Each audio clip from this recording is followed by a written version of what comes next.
రైతులకు రైతు భరోసాపై ఊహించని షాక్. సాగు భూములకే రైతు భరోసా. ఉపగ్రహ చిత్రాల ద్వారా గుర్తింపు. జనవరిలో వ్యవసాయ యాంత్రీకరణ పథకం పునఃప్రారంభం.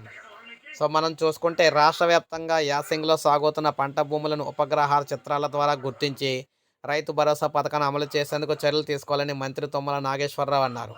ఉపగ్రహ చిత్రాలు క్రోడీకరణ ప్రక్రియను త్వరితగతిన పూర్తి చేయాలని, ఆ నివేదిక వచ్చిన తర్వాతే రైతు భరోసా నిధులు ఖాతాలో జమ చేస్తామన్నారు. జనవరిలో ముఖ్యమంత్రి చేతుల మీదుగా వ్యవసాయ యాంత్రీకరణ పథకాన్ని పునఃప్రారంభిస్తామని, అందుకు ఏర్పాటు చేయాలని ఆదేశించారు. కేంద్ర ప్రభుత్వ యాంత్రీకరణ పథకానికి రాష్ట్ర వాటా నిధులు సమకూర్చడం ద్వారా రైతులకు రాయితీపై యంత్రాలు, పరికరాలు అందజేస్తామని చెప్పారు. సో మొత్తంగా చూసుకున్నట్లయితే రైతు భరోసా అనేది ఇక్కడ నుంచి చూసుకున్నట్లయితే ఉపగ్రహ ఛాయాచిత్రాల ద్వారా మనం చూసుకుంటే రైతు భరోసా పథకం డబ్బులు ఏవైతే ఉన్నాయో ఈ డబ్బులన్నీ కూడా ఇక్కడ నుంచి ఉపగ్రహ ఛాయాచిత్రాల ద్వారా ఫోటోలు తీసి అవి సాగులో ఉంటేనే వాటికి మాత్రమే రైతు భరోసా ఇస్తామని చెప్పేసి తేల్చి చెప్పడం అయితే జరిగింది. సో ఇది కొత్త రూల్స్ అయితే తీసుకొచ్చారన్నమాట. రైతు భరోసాకు సంబంధించి కొత్త రూల్ అయితే రావడం జరిగింది. సో ఇది మనకు తాజా సమాచారం. ఇప్పుడే మనకు అప్డేట్ అయితే వచ్చింది. ఒక లైక్ చేయండి, సబ్స్క్రైబ్ చేసుకోకపోతే మన ఛానల్ సబ్స్క్రైబ్ చేసుకోండి.